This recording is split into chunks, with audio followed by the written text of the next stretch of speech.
भगवान की जय। मैया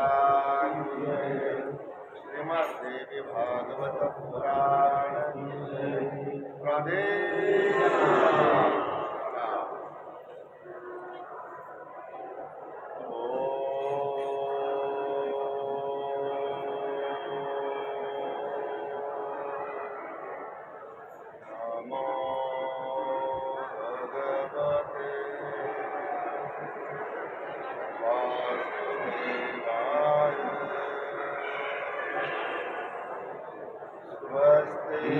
श्री गणेशाय नमः।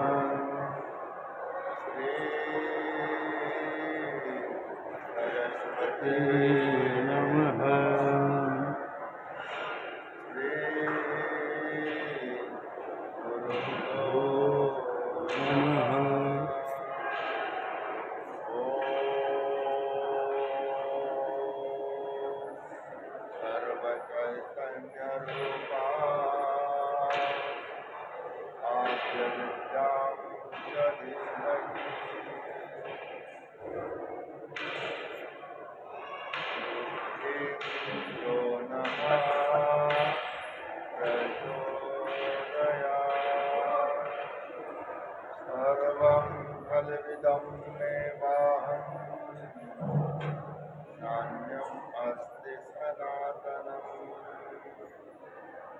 वंदिलियंबिका निघाले बाहेर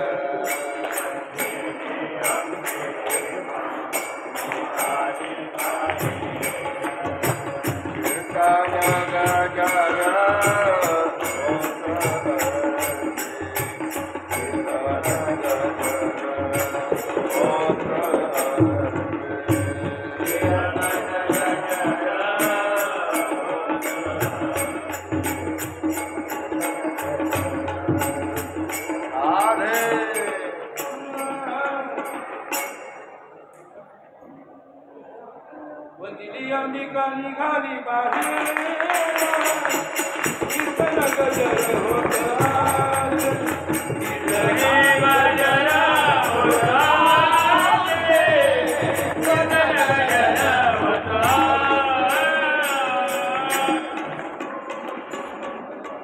आली का जाऊ का रस्ता काय नको होता नाही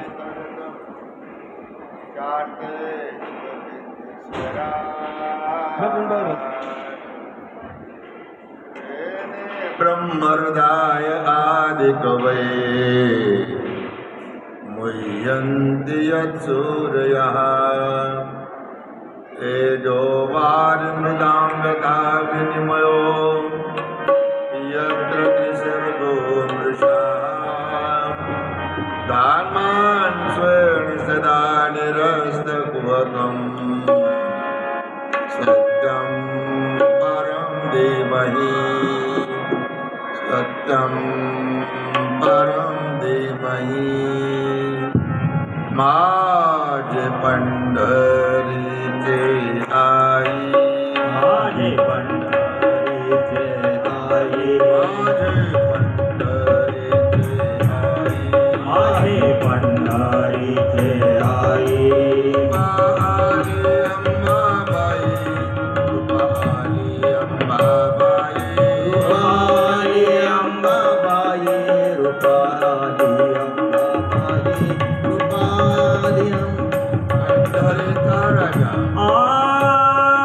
माझे पंढरीचे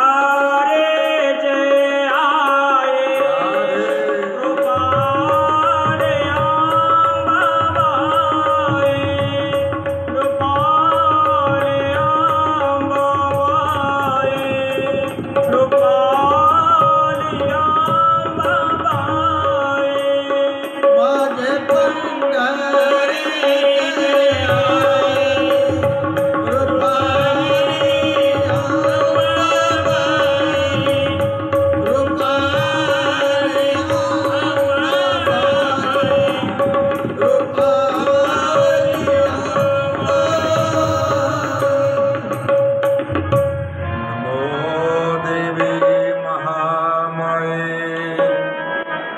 विश्वोत्पत्ति करे शिवे निर्गुणे सर्वभूतेषु मातः शंकर कामदेव त्वं भूमि सर्वभूतानां माता शंकर कामदेव त्वं भूमि सर्वभूतानां प्राणः प्राणवतां तथा ये श्रीकान्ति क्षमा शांति श्रद्धा मेघा धृति स्मृति ये ग विठाबाई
आनन्दकन्दं हतपापरुन्दं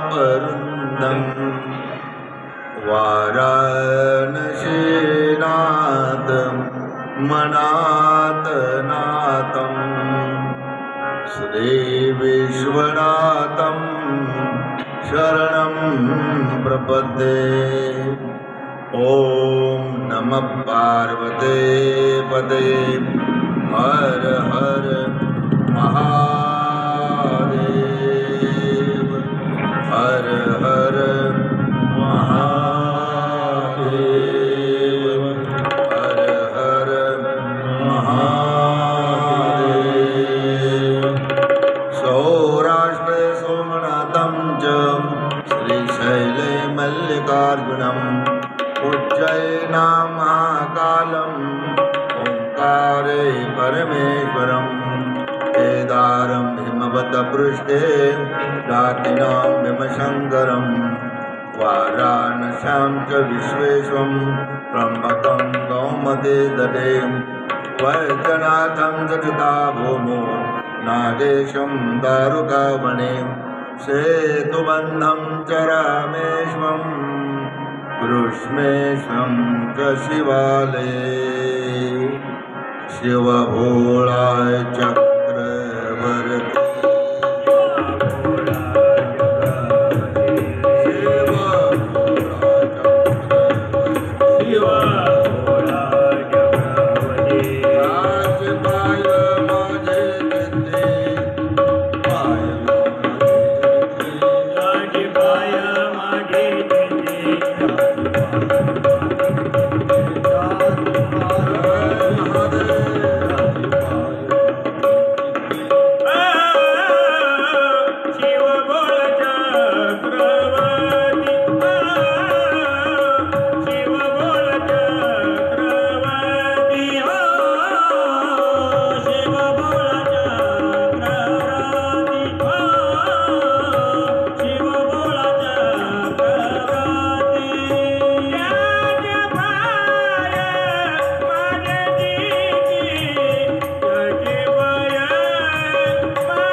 संकटहरणं मंगलमूर्ति रूप राम लखन सीता सहित हृदय बसवु सुरभूप रामायण तुलसी कृते कहो कथानुसार आसन लिजे प्रेम सहित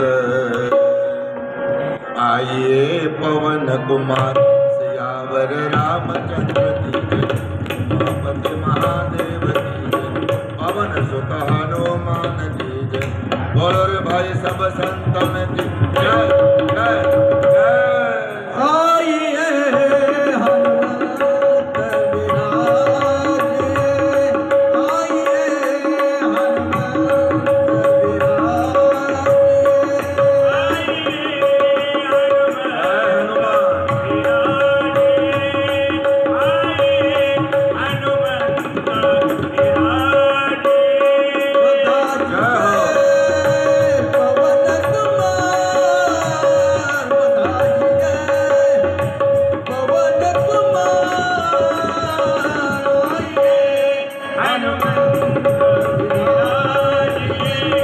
आइए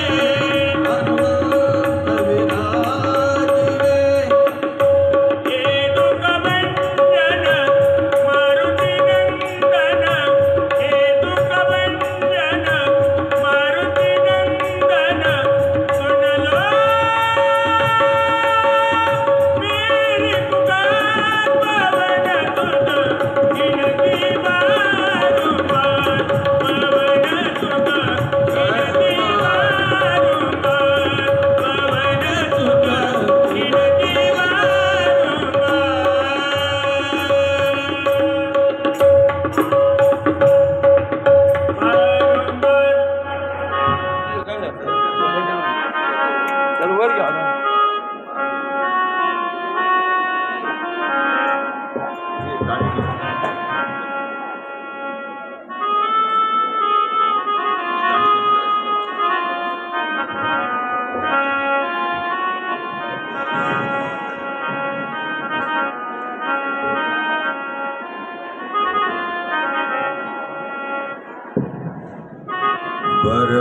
बर्हापीडं नटवर वपू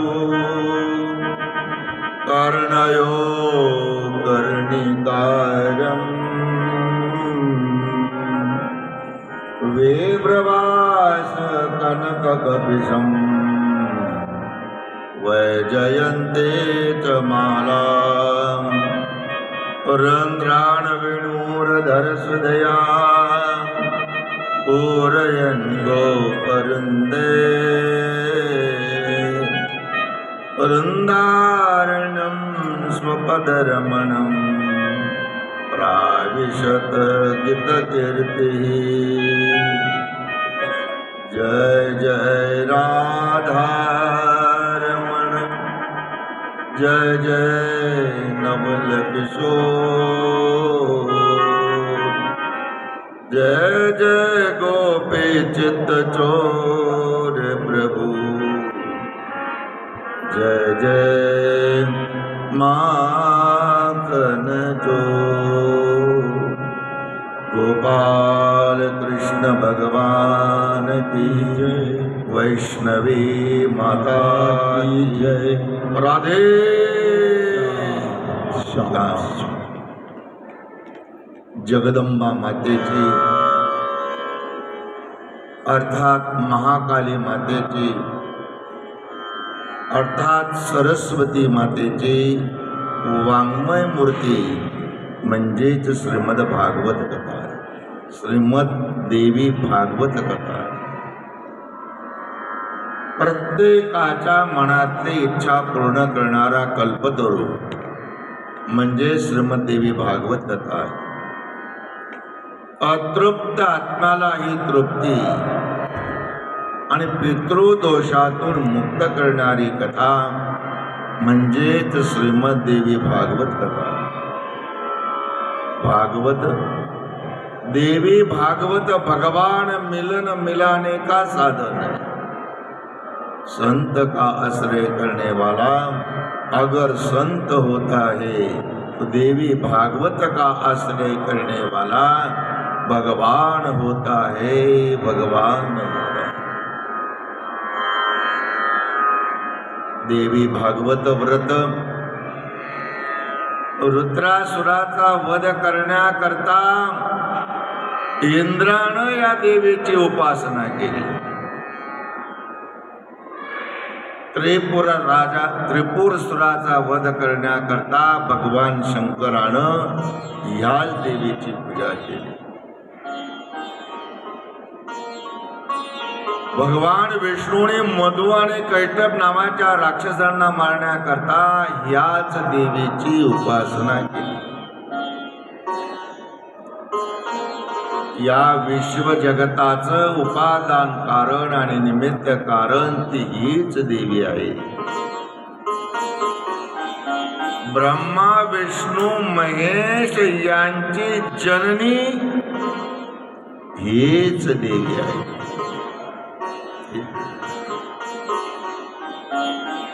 राम प्रभूंनी रावणाचा वध होण्याकरता याच देवीचं व्रत केलं। अशी ही सुंदर असणारी अवीट ही कथा श्रीमद देवी भागवत कथा आहे। श्रीमद देवी भागवत कथा सत्य है। श्रीमद देवी भागवत कथा शिव स्वरूप है। देवी भागवत कथा सुंदर है। देवी भागवत कथा ब्रह्म है, भक्ति है, शक्ति है, करुणा का सागर है, करुणा का सागर है। सत्यं शिवं सुंदरम, सत्यं शिवं सुंदरम, सत्यं शिवं सुंदरम, सत्यं शिवं सुंदरम,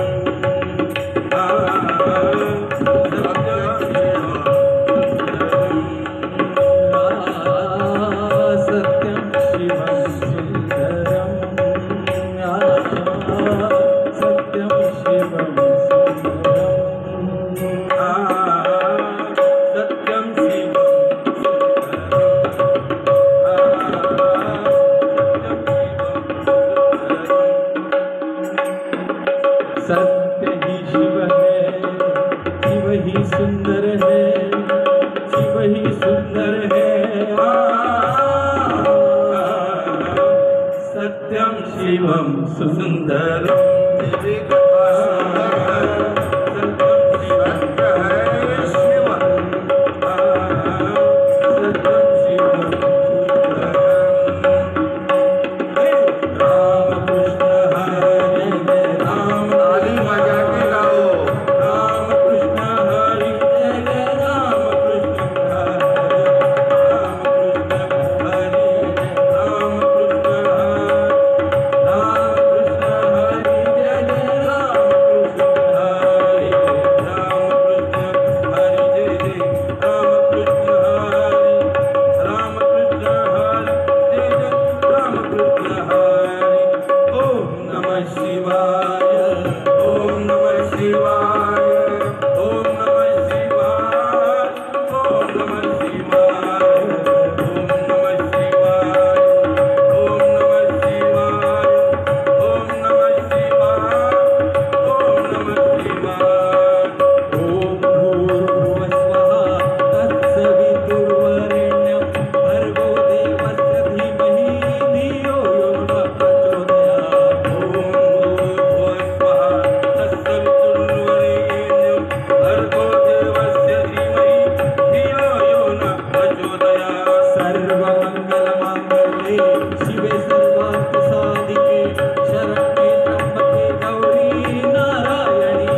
शिवम सुंदरम। आज कथेचा यज्ञाच्या पूर्णाहुतीचा दिवस। त्या संबंधानं या श्रीमद देवी भागवत कथेला शृंगारित करण्यासाठी तबला वादक, कॅशिओ वादक, गायनाचार्य, टाळकरी वृंद आणि या श्रीमद देवी भागवत कथेचा कर्णद्वारे रसपान करणारा पंचक्रोशीतील जाणकार पारमार्थिक श्रोता। काल कथेला आपण या ठिकाणी ज्या ठिकाणी विश्राम दिला होता ती कथा मणिद्वीपाची होती। ब्रह्मा, विष्णू, महेश यांना मणिद्वीपाचं दर्शन केलं देवी मातेनं आणि प्रत्येकाला आपली शक्ती दिली। ब्रह्मदेवाला सावित्री म्हणून शक्ती दिली, भगवान शंकराला पार्वती म्हणून शक्ती दिली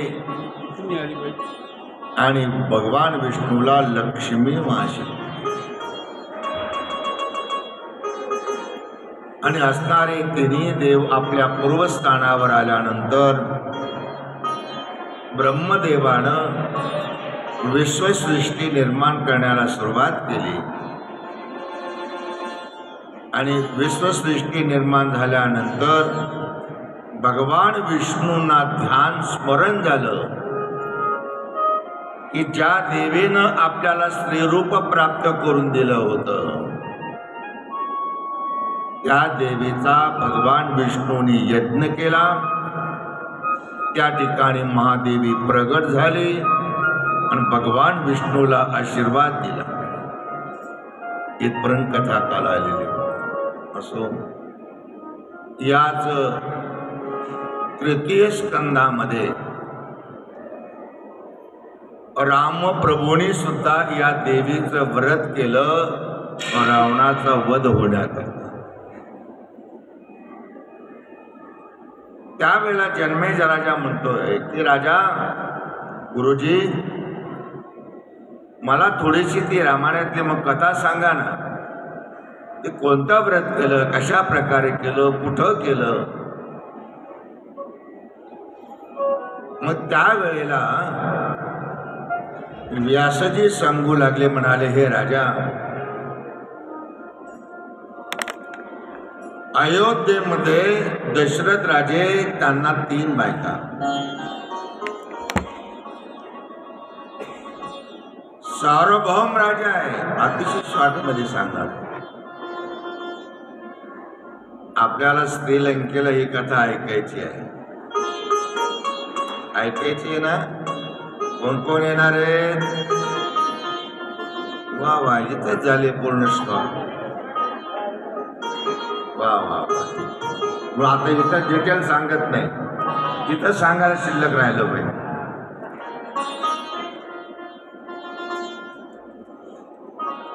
तीन राजा आहे,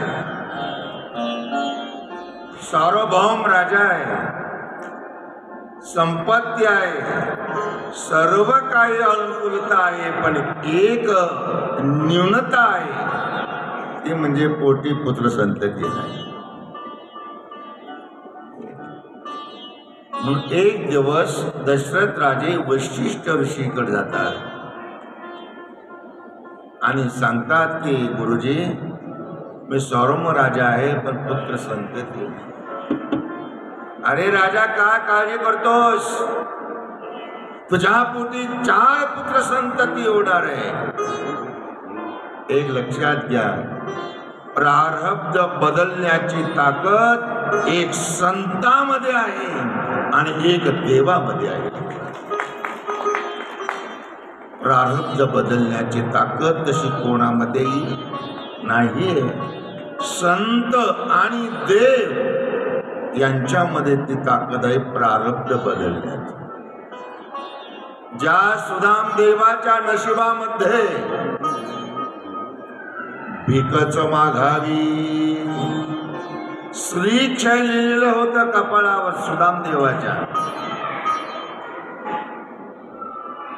पण ज्या वेळेला द्वारकेला सुदाम देव जातात आणि भगवंत त्यांना तिलोदक करतात, तिलोदक करत असताना तेच अक्षर उलटी केली.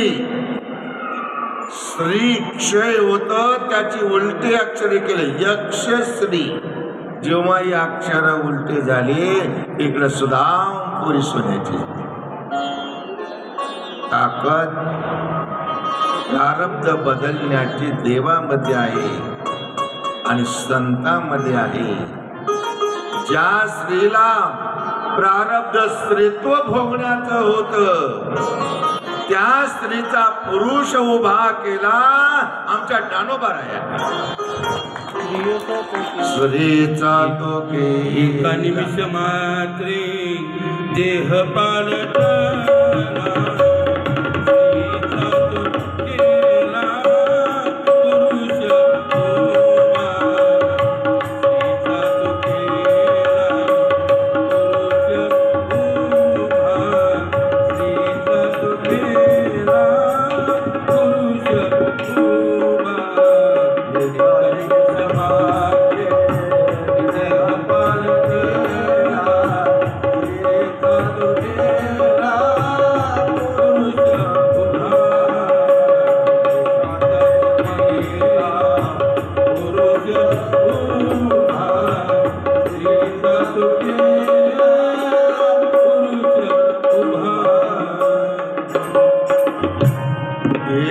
निमिष मात्रे देह पालटिला स्त्रीचा तो केला पुरुष उभा. प्रारब्ध बदलण्याची ताकद संतांमध्ये आहे आणि देवामध्ये. एका जनार्दनी संत पूर्ण करते मनोरथ. राजा काही काळजी करू नकोस म्हणाले, तुझ्या पोटी 4 पुत्र संतती होते पण एक कर म्हणाले. राजवाड्यात जाण्याच्या पूर्वी जंगलामध्ये जा, 3 स्वापद मार आणि नंतर अयोध्येला जा आणि पुत्र कामेष्टी यज्ञ कर, तुला 4 पुत्र होते. राजा जंगलामध्ये गेलेला आहे. दिवसभर त्याला कोणतेही शिकार स्वापद मिळालं नाही. एका रात्रीच्या वेळा एका झाडावर बसला. कोणीतरी स्वापद या ठिकाणी पाणी पिण्याकरता येईल आणि मग आपण त्या ठिकाणी 3 स्वापद मारून आपण घरी जाऊ. रात्री जाऊन बसला. तिकडनं श्रावण बाळ, त्याचे आईबाप काशीला चाललेले होते. आईबाप म्हणाले, श्रावणा अरे खूप तहान लागली रे, पाणी दे म्हणाले आम्हाला. कावड झाडाला अटकले आणि झाडे घेऊन सरोवरामध्ये पाणी आणण्याकरता गेला. पाण्याचा बुडबुड असा आवाज आला. त्या आवाजाच्या वेगानं कोणीतरी पशु त्या ठिकाणी पाणी पिण्याकरता आलेला आहे जाणून राजानं त्या आवाजाच्या दिशेनं बाण सोडला आणि बाण सोडला आणि तो श्रावण बाळाला येऊन लागला. श्रावण बाळ खायाळ होऊन खाली पडला. शर आला तो धावून आला काळ, विवळला श्रावण बाळ. आक्रोश केला. दशरथाजी खाली उतरले. श्रावणापाशी आले. छातीमध्ये घुसलेला बाण काढला श्रावणाने विचारलं, कोण आपण? म्हणाले, मी अयोध्येचा राजा दशरथ आहे. राजा, फार तुझी कीर्ती ऐकली होती, फार कीर्ती ऐकली होती.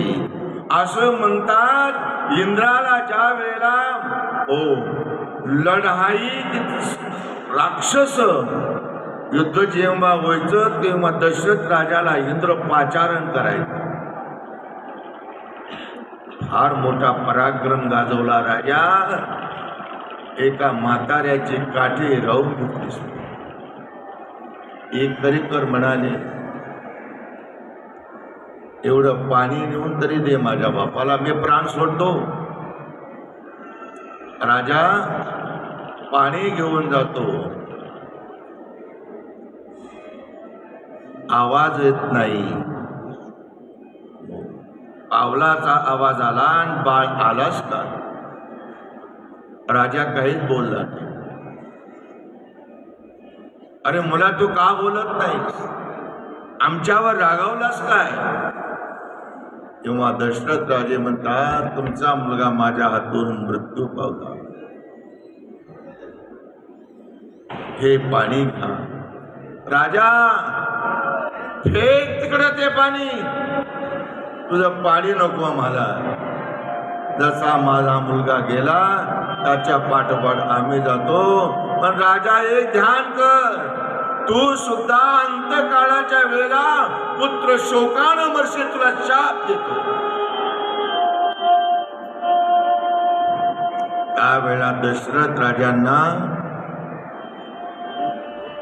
एका बाजूला आनंदही झाला आणि एका बाजूला दुःखही झालं. आनंद का झाला? शाप दिला की तू पुत्र शोकानं मरशील, याचा अर्थ माझ्या नशिबामध्ये पुत्र प्राप्ती आहे म्हणून आनंद झाला. पण केलेलं कर्म मला भोगावं लागेल म्हणून दुःखही झालं. अवश्यमेव भोक्तव्यम कृतकर्म शुभाशुभम ना भुक्तम चेते कर्म कल्पकोटी शतैरपि. अवश्य ते कर्म भोगावं लागेल म्हणून त्या राजाला दुःखही झालं. राजा अयोध्येला आला.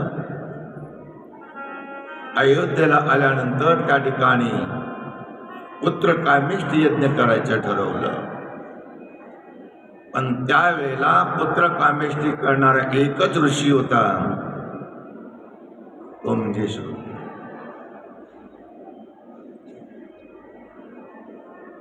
बोलावलं शृंगीला. हा विभांडक ऋषीचा मुलगा होता. विभांडक ऋषीचा मुलगा, त्याने कधी जगामध्ये कधी पदार्पण केलं नाही. सर्व असणारी विद्या ही जंगलामध्ये तो शिकला. पण असणाऱ्या या शृंगीला आणायचं कोणी? अयोध्येमध्ये. त्यावेळेस दशरथ राजाचा मित्र होता इंद्र. इंद्र म्हणाले, राजा काळजी करू नकोस, त्या असणाऱ्या शृंगी ऋषीला मी आणण्याचं काम करतो म्हणाले. इंद्र जातो आणि त्या विभांडक ऋषीच्या आश्रमामध्ये जो शृंगी होता त्याच्याकडे जातात. अप्सरा घेऊन जातात त्या ठिकाणी. परंतु हा शृंगी असणाऱ्या पर्णकुटी बघून पाहतो कोण आलेला आहे ते. त्याने स्त्री सुद्धा आजपर्यंत पाहिलेली नव्हती. आणि विभांडक ऋषी तर तपस्या करण्याकरता अरण्यामध्ये गेलेले होते. विभांडक ऋषी आले आणि तो सांगू लागला. ऋषी म्हणाले, पप्पा आज फार मोठमोठाले ऋषी आले होते. त्याला काय म्हणतो, स्त्री होती का ऋषी होते? त्याने ऋषी पाहिलेले होते. फार मोठमोठाले ऋषी आले या ठिकाणी. त्याने गायन केलं आणि म्हणाले, वेड्या मग त्यांचं आदरातिथ्य तो केलं नाही का? त्यांना फळं वगैरे काही दिले? म्हणाले, काहीच केलं नाही. म्हणाले, आता जर पुढच्या वेळेस ते आले तर त्यांचं आदरातिथ्य कर. मग ज्या वेळेला इंद्र पुन्हा त्या अप्सरा घेऊन त्या ठिकाणी आला, नृत्य गायन वगैरे केलं आणि त्यांचं आदरातिथ्य करण्याकरता बाहेर आले. आल्यानंतर असणाऱ्या त्या इंद्रानं एक सुंदर असा लाडू तयार केलेला होता, मोतीचूर तुपातला. आणि आणल्यानंतर इंद्रानं पहिला त्यांना दिला, त्याने तो खाल्ला. खाल्ल्यानंतर म्हणलं, वा काय सुंदर फळ आहे, काय सुंदर फळ आहे म्हणाले हे. अरे म्हणाले, आमच्याकडे याच्या या सिमेंटच्या जंगलामध्ये फार मिळतात हे म्हणाले. कोणत्या जंगलात? सिमेंटच्या जंगलामध्ये हे फळ आहे, हे जंगलामध्ये नाहीत म्हणाले. मग तुला पाहिजे का? म्हणाले, हो पाहिजे म्हणाले. आले मग चला म्हणाले मग अयोध्येला. विभान असणाऱ्या शृंगीला बरोबर घेतलं, अयोध्येमध्ये आले. आणि अयोध्येमध्ये आल्यानंतर त्या शृंगीचं लग्न केलं. कोणाबरोबर? दशरथ राजाला एक मुलगी होती, तिचं नाव होती शांता. शांता बरोबर याचं लग्न केलं. लग्न केल्यानंतर इकडे लग्न झालं, इकडे विभांडक ऋषी आश्रमामध्ये आले तर ते त्या ठिकाणी नाही. मग शोध घेतला, अयोध्येला आले. आपल्या मुलाचं लग्न पाहून त्यांना आनंद झाला. आणि नंतर असणाऱ्या शृंगी ऋषीने तो पुत्र कामिष्ठी यज्ञ पूर्ण केला आणि अग्निदेवता प्रगट झाली. दशरथा हे पाय सदा. तिन्ही राण्यांना वाटलं, राण्या गर्भवती झाल्या आणि योग्य वेळी त्या प्रसूत झाल्या. राम लक्ष्मण भरत शत्रुघ्न झाले आणि वशिष्ठ ऋषींच्या आश्रमामध्ये पुढील शिक्षणा करता येईल. 15-16 वर्ष शिक्षण घेतलं. पुन्हा अयोध्येला आले. अयोध्येला आल्यानंतर सर्व शिक्षण पूर्ण झालं आणि तेवढ्याच वेळामध्ये विश्वामित्र त्या ठिकाणी येतात आणि राजाला मुलांची मागणी करतात. राजा, अरे मी यज्ञ करतोय पण हे राक्षस मला त्रास देतात. यज्ञ चालू केला की त्याच्यावरती मांस आणून टाकतात. यांचा संहार करण्याकरता मला तुझी 2 मुलं दे म्हणे. राजा देत नाही. म्हणाले विश्वामित्रजी, पाहिजे तर म्हणाले मी सैन्य देतो, मोठमोठाले असणारे सैन्य देतो, पण माझ्या मुलांना घेऊ नका, हा नवसाने झालेले नाही म्हणाले. विश्वामित्र म्हणाले, मला तो जे 2 मुलं पाहिजे, राम आणि लक्ष्मण. देतोस की नाही म्हणाले, नाही तर निघालो, शाप देईल म्हणाले. म्हणाले, राजा तू का देत नाहीस मुलं? तुला झाली मुलं कशी? एका ऋषीच्या पुत्र कामिष्ठी यज्ञामुळे तुला झाली ना. एका ऋषीच्या पुत्र कामिष्ठी यज्ञाने तुला मुलं झाली. मग एका ऋषीला हे 2 मुलं द्यायला तुला काय अडचण आहे म्हणा. त्यावेळेला वशिष्ठ ऋषी त्या ठिकाणी बसले होते. भविष्य त्यांनी जाणलं आणि सांगितलं, राजा हे 2 मुलं विश्वामित्राला दिले. आणि असणारे विश्वामित्र त्यांना घेऊन निघाले. तर मध्ये त्राटिका भेटली. त्राटिकेचा वर रामप्रभूने केला आणि असणाऱ्या यज्ञामध्ये सुबाहू आणि मारीचे त्या ठिकाणी येऊन विध्वंस करत होते. त्या ठिकाणी सुबाहूला रामप्रभूने बाण मारला, त्याला ठार केलं. आणि मारीची जे होता त्याला बेगर टोकाचा बाण मारला आणि 1000 किलोमीटर त्याला लांब फेकून दिला. त्याला बिगर टोकाचा का मारला? पुढे ही बहुत करणे आहे. त्याला सोन्याचं हरिण व्हायचं नाही या मारीचीला, म्हणून त्याला मारलं नाही. यज्ञ संपन्न झाला. आणि यज्ञ संपन्न झाल्यानंतर विश्वामित्र म्हणतात आपल्याला आणखी एक यज्ञ पूर्ण करायचा म्हणाले. कोणता यज्ञ? ते म्हणाले धनुर्याग यज्ञ जनक राजाने केलेला आहे मिथिला नगरीमध्ये, आणि ते पूर्ण करण्याकरता आपल्याला जायचंय म्हणाले. लग्नाकरता जायचं म्हटले नाही, तर रामप्रभूंनी बोट ठेवलं असतं, त्याच्याकरता मला तुमच्याबरोबर पाठवलं. मग जाताना गौतम ऋषीचा आश्रम लागला. मग गौतम रामप्रभूने विचारलं विश्वामित्राचे हे काय? म्हणाले हा गौतम ऋषीचा आश्रम आहे. मग आपण त्या ठिकाणी जाऊ म्हणा. त्या ठिकाणी गेले आणि शाप होता. गौतम ऋषींना ती शिळा पडलेली होती. रामप्रभूने त्याला पदस्पर्श केला. त्या शिळेची शिळा होते मनुष्य झाले, शिळा होते मनुष्य झाले, अवधी कीर्ती वाखारिले, अवधी कीर्ती वाखारिले, कीर्ती वाखारिले, बौद्ध कीर्ती वाखारिले, बौद्ध कीर्ती वाखारिले, बौद्ध कीर्ती वाखारिले. शिळा होते मनुष्य झाले, अवधी कीर्ती वाखारिले, अवधी कीर्ती वाखारिले, अवधी कीर्ती वाखारिले. शिळा होते मनुष्य झाले, अवधी कीर्ती वाखारिले, अवधी कीर्ती वाखारिले, बौद्ध कीर्ती वाखारिले. शिळा होते मनुष्य झाले. जे असणाऱ्या अहिलेला शाप मिळालेला होता ते शिळा झाले होते. रामप्रभूंनी पदस्पर्श केला, तिचा उद्धार केला. आणि विश्वामित्रानं गंगेचं त्या ठिकाणी उगमस्थानापासून सर्व विस्तारपूर्वक कथन रामप्रभूला केले.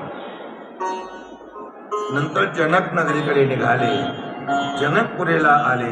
त्या ठिकाणी धनुष्यभंग केला. सीतेचं आणि स्वयंवर झालं. निरोप अयोध्येला आला. राम लक्ष्मण आपलं भरत शत्रुघ्न हेही त्या ठिकाणी आले. दशरथ राजे आले. चौघांचे लग्न झाले आणि पुन्हा अयोध्येला आले. त्याच्यात लवकर लग्न होतं.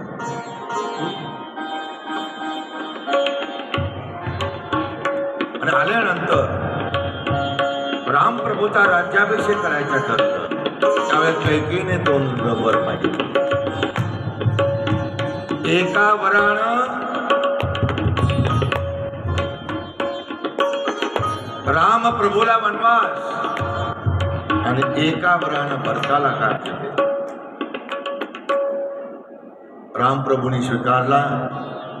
रामप्रभू लक्ष्मण आणि सीतामाई वनवासाला निघाले. पहिला मुक्काम शृंगपुरीला झाला आणि दुसऱ्या दिवशी केवटाला विनंती करून नदी पार केलं आणि भारद्वाज ऋषीच्या आश्रमामध्ये आले. भारद्वाज ऋषीच्या ठिकाणी मुक्काम केला. आणि मुक्काम केल्यानंतर दुसऱ्या दिवशी उठल्यानंतर जेव्हा मार्गक्रमण करायचा होता त्यावेळेला जाण्याचा मार्ग विचारला तो भारद्वाज ऋषी.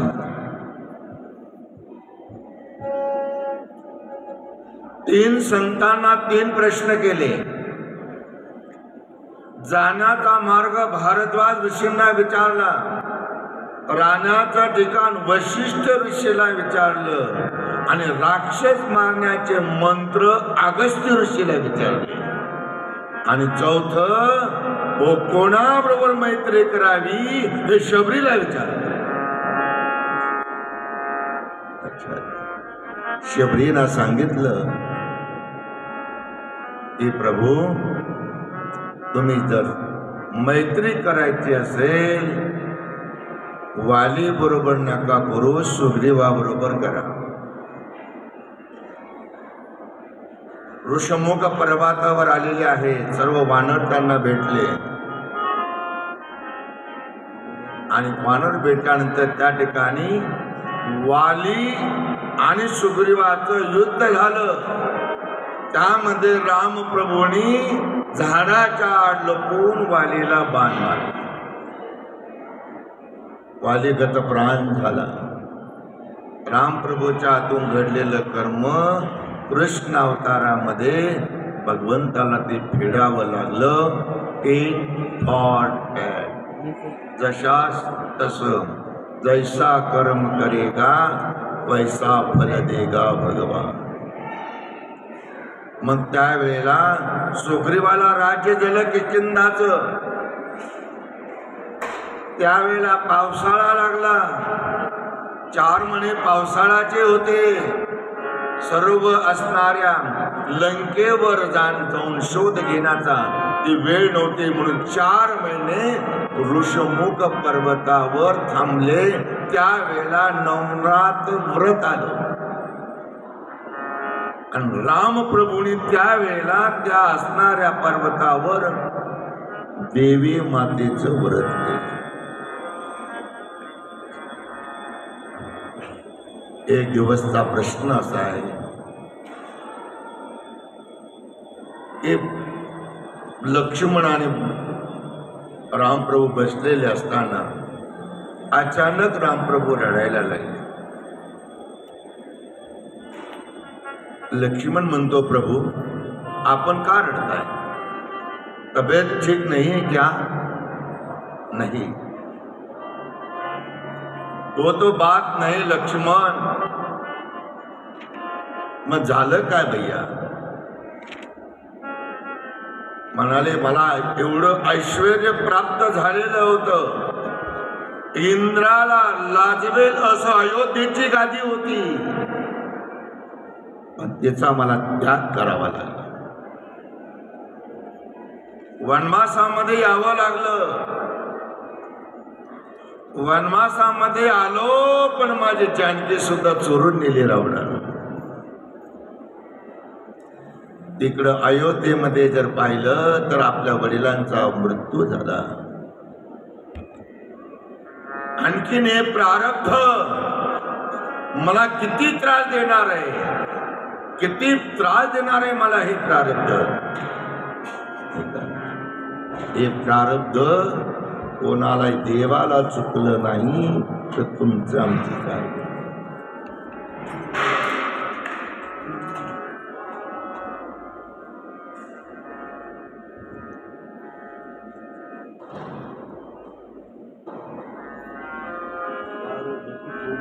नाही, कोणालाच चुकत नाही.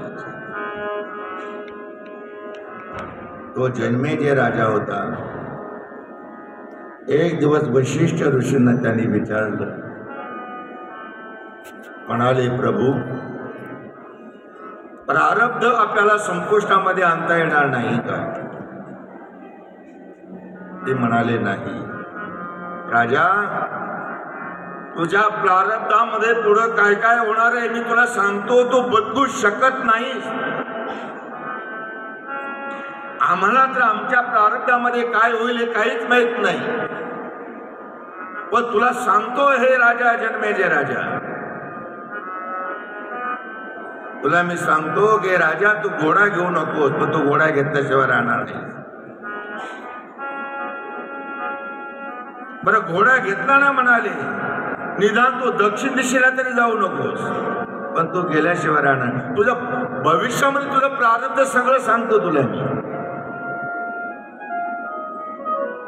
दक्षिणेला गेला ना, एक सुंदर स्त्री तुला भेटेल, त्याच्याबरोबर निदान लग्न तरी करू नकोस, पण तू लग्न केल्याशिवाय राहणार नाहीस. प्रारब्ध सांगतोय तुझं पुढचं. निदान त्या स्त्री बरोबर लग्न केलं ना निदान तिला पट्टराणी तरी करू नको, पण तू केल्याशिवाय राहणार नाही.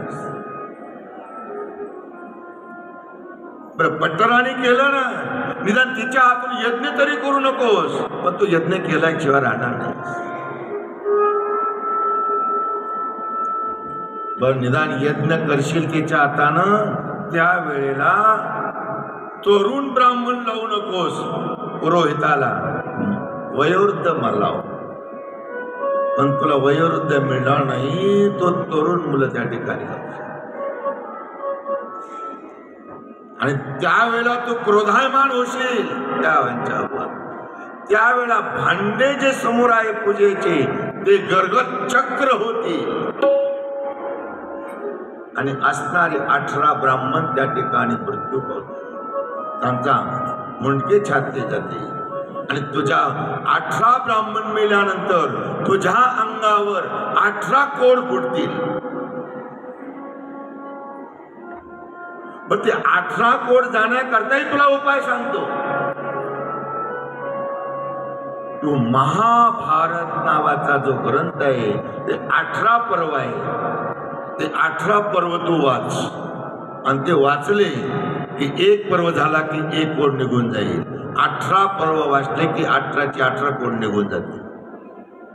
पण राजा, फक्त एक ही कथा ऐकत असताना शंका घेऊ नकोस. पण राजा, तो शंका घेतल्याशिवाय राहणार नाही. शेवटी एक कोड तुझ्या अंगावर शिल्लक राहणार आहे. हे तुझं प्रारब्ध तुला मी सांगितलं, त्याच्यामध्ये बदल करून दाखव म्हणाले. आणि सर्वसामान्य माणसाला भविष्यात काय होईल काहीच माहिती नाही, पण मी तुला तुझं प्रारब्ध सांगतोय पुढे काय होईल ते.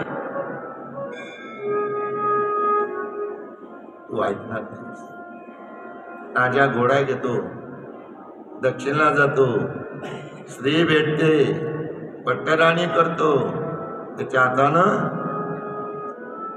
यज्ञ करतो. तरुण ब्राह्मण असतात, त्या यज्ञ करत असताना, अश्वमेध यज्ञ करत असताना राजा आणि राधेनं असणाऱ्या अश्वाचं गुप्त लिंग घ्यावं लागतं, आणि ते यज्ञामध्ये आहुती द्यावी लागते.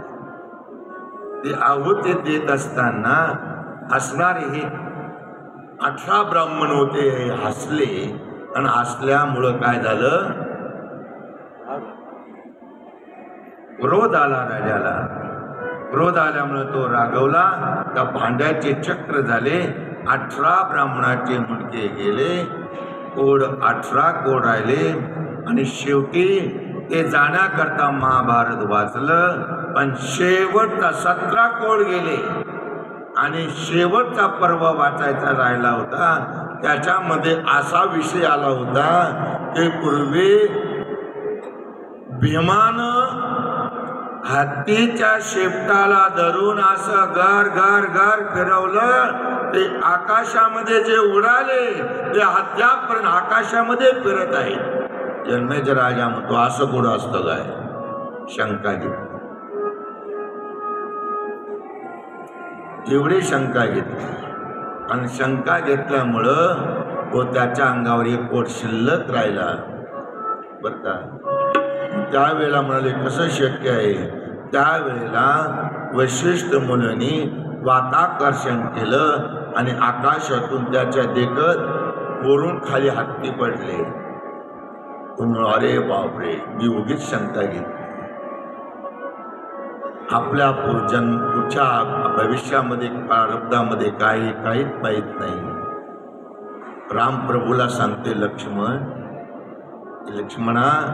हे प्रारब्धामध्ये, ही प्रारब्ध गती कशी आहे?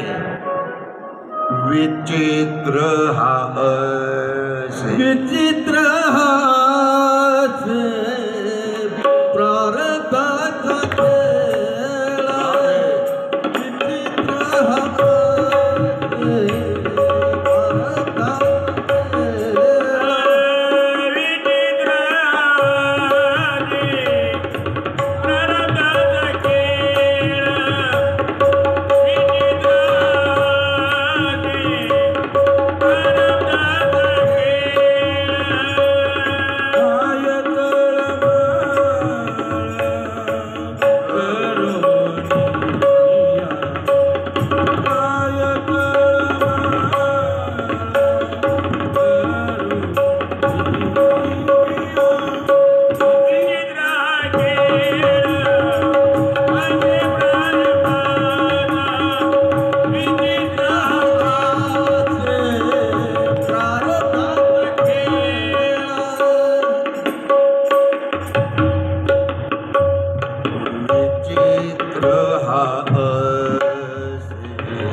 प्रारब्धाचा विचित्र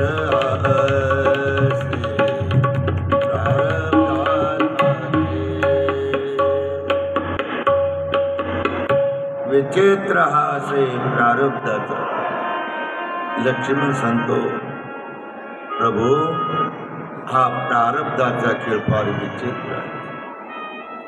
संयोग आणि वियोग हे ठरलेलं आहे प्रभू, हे ठरलेलं आहे.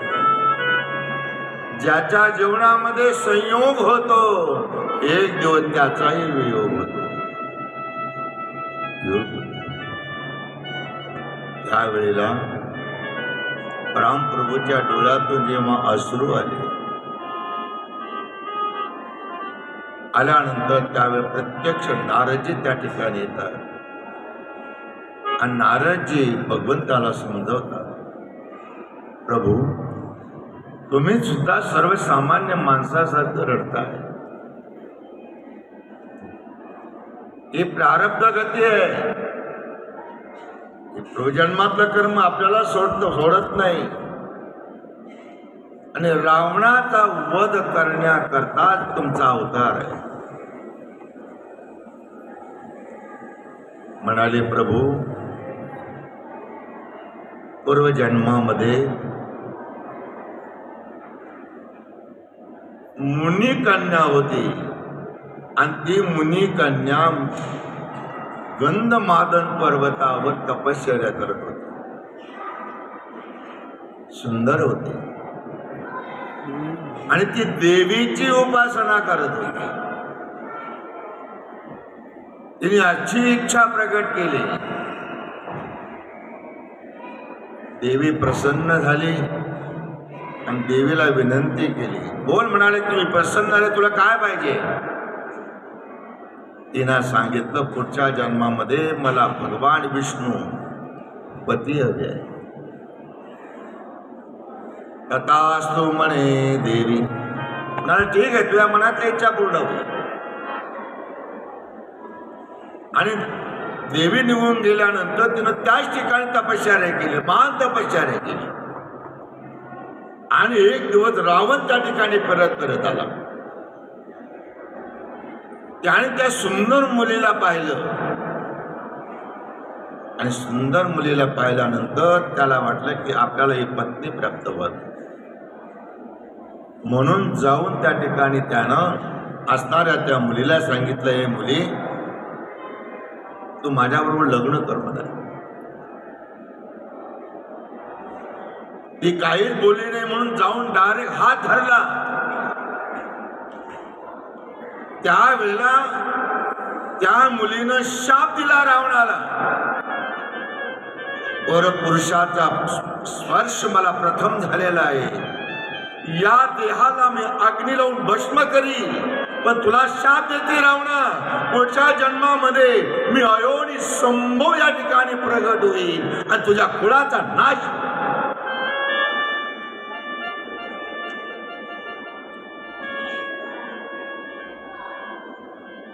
कुळाचा नाश होऊन जाईल.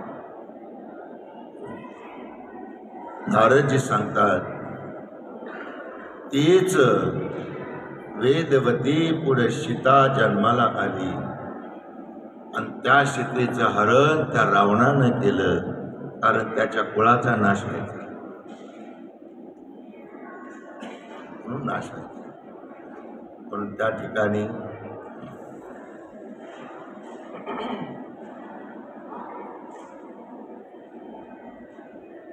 म्हणून रामप्रभू तुम्ही शोक करू नका. रावणाच्या वधाकरता तुम्हाला मी देवीचं व्रत सांगतो. ते देवीचं व्रत तुम्ही करा. असणाऱ्या रामप्रभूंनी देवीचं व्रत केलं, नवरात्र व्रत केलं रामप्रभूंनी.